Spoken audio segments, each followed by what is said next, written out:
naman sa hindi Alam niyo ba guys, nakakaalam, lahat ito, pinakalahat ng nanay ko, mahal na mahal ko. Dahil siya ay nagtatrabaho, siya lang sa akin at ito ang pinagtatrabahuan niya. Yung tinatrabahuhan niya pa kasi. At ayan talaga, ayun yung pinagtatrabahuhan ni mama.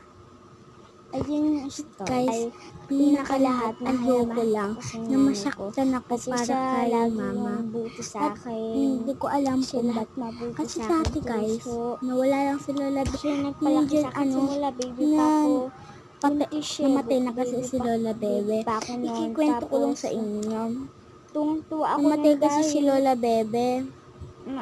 Meron ako sa Tapos iyak ako ng iyak, walang tigil. Doon ako naging maldita guys. Ang kung ba't ko inaaway yung mga bukas dito, yung tito meron pa tong huli.